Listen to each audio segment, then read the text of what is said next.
Salut, c'est le banane de Yingi. Quand vous avez le matin et que vous avez la forme, il faut dire Dieu merci. Alors ce matin, je suis tombé sur une vidéo ce matin d'une dame qui vit en France et donc qui se trouve au Cameroun en ce moment parce qu'elle a une situation là-bas. Sa fille, qui a moins de 20 ans je crois, a subi des opérations dans les hôpitaux de référence de Wandafukistan, et puis la fille en question a développé comme une tumeur. Le visage est défiguré. Alors on ne sait pas ce qui se passe. Il a eu des opérations et des opérations. On parle d'au moins 3 opérations qui à la fin ont coûté une bagatelle somme de 5 millions environ. La dame, ça fait 1 mois qu'elle est au pays et elle était obligée de faire un direct et présenter le visage de sa fille, ce qu'elle est devenue. Tout ceci part d'un problème de dents. Donc sa fille avait un problème de dents. La dent. Et là, si vous voyez cette fille en question maintenant, elle ressemble à un zombie. Elle ressemble à un monstre.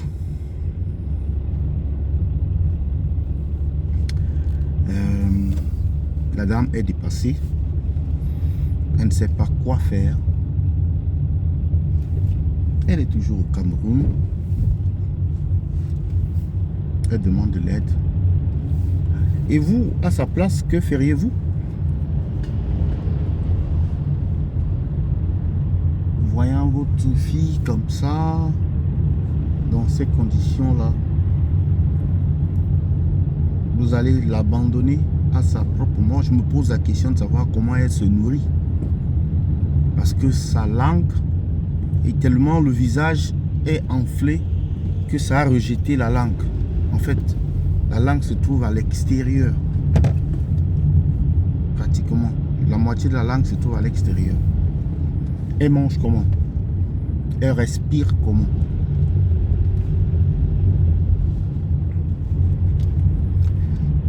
Ceci soulève un problème assez particulier. C'est celui de la prise en charge médicale au Cameroun. C'est-à-dire que, oui, la prise en charge médicale. Mais maintenant, le rendre compte. Qui rend compte à qui? Ici, dans ce cas-ci, les médecins qui ont travaillé sur ce patient doivent être questionnés. Les médecins qui ont travaillé sur ce patient doivent être questionnés. Le docteur Bayebek, qui est un expert, n'est-ce pas, en médecine, devrait s'intéresser à cette affaire. Parce qu'il y a des affaires comme ça là qui viennent, se présentent et repartent. On attend le prochain cas. Non mais là c'est un cas grave. Les gens, ils ont payé assez d'argent, n'est-ce pas, pour se faire soigner. Et ils sont sortis de l'hôpital pire que lorsqu'ils entraient. Ils sont sortis de l'hôpital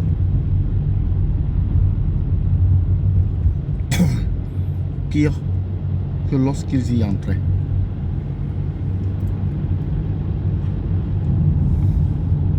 Ça fait mal. quand vous voyez l'état de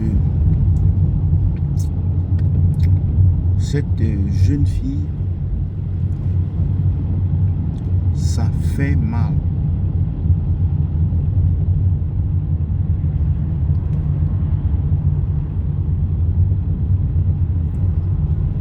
Ça fait très mal même d'ailleurs.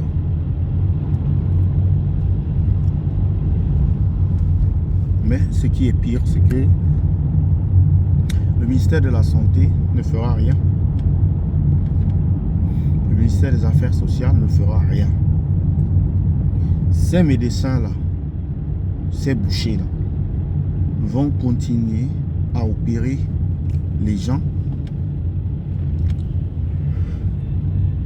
et à les faire subir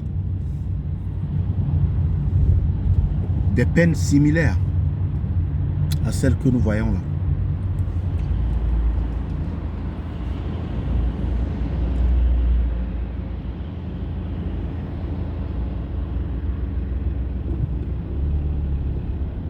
Ainsi va la République. La dame, elle est désespérée. C'est pour cela que elle a décidé de faire un direct pour montrer, n'est-ce pas,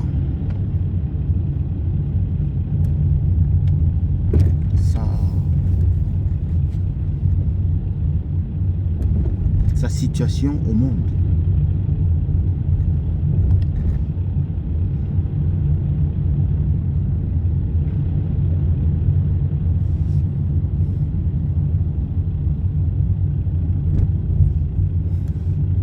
Vous vous souvenez de l'affaire de Kuma Tekel? Est-ce que cela a empêché que d'autres femmes soient dans la même situation? On n'apprend rien de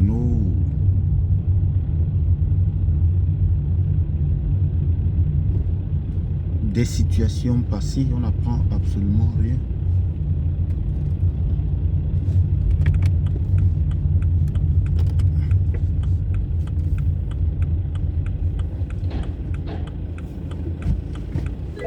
On n'apprend rien des situations passées.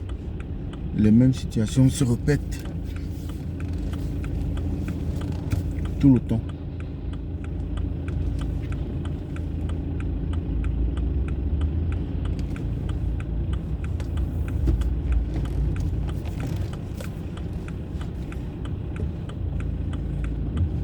C'est cela la vie. Au Rwanda-Fukistan.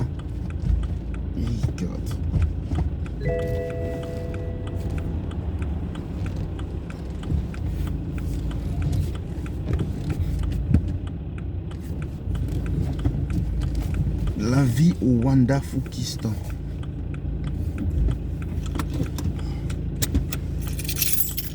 Donc,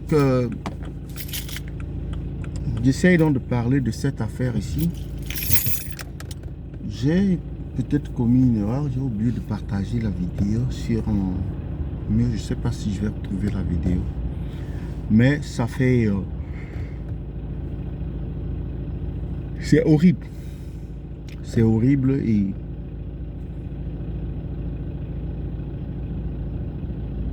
c'est grotesque. C'est horrible. C'est...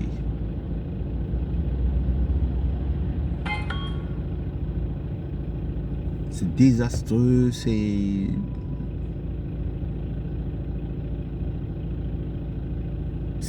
comment je peux dire ça?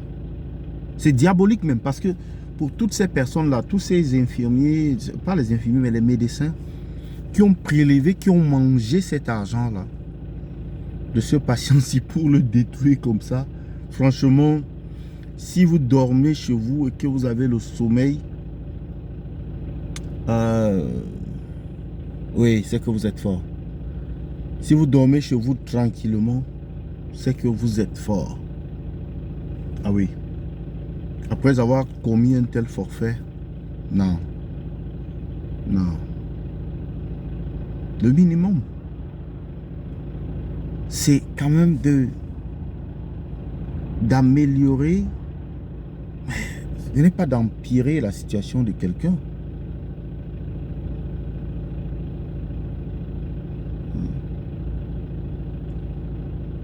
Comment vous pouvez prendre une jeune fille et la détruire comme ça? Cette fille risque de mourir. Parce que si elle ne parvient pas à se nourrir, elle ne parvient pas à respirer, qu'est-ce qui attend? Qu'est-ce qui suivra? C'est la mort. C'est une mort certaine. Son visage, il est enflé, déformé. Oh là là. Ça fait mal. Eh bien, c'était le banane du Yingui. La vidéo, je ne l'ai pas. Je ne sais pas si je vais la retrouver, mais je pense que c'est hier dans la soirée que ce direct a été fait, aux alentours de 18h par là, ou 19h. Le nom même du compte, il est un nom un peu compliqué, long. Donc je ne pourrais pas me souvenir de ce nom-là. Eh bien, je vous laisse déposer cette vidéo et que vous me dites ce que vous pensez par rapport à ça. La femme, elle a demandé de l'aide qu'elle a écrit au gouvernement français parce qu'elle est aide-soignante ou bien elle est infirmière, je ne sais pas, en France. On lui a demandé 65 000 € pour, n'est-ce pas, faire voyager sa fille pour l'évacuation sanitaire des fonds qu'elle n'a pas. Alors, ce sont des situations comme beaucoup d'autres en Afrique et particulièrement au Cameroun qui nécessitent un miracle. D'où viendra-t-il ce miracle? J'en sais rien. Alors j'attends vos réactions en commentaire. Le débat se poursuit dans les commentaires. C'était le banane de Yingui. Bonne journée à vous et à bientôt.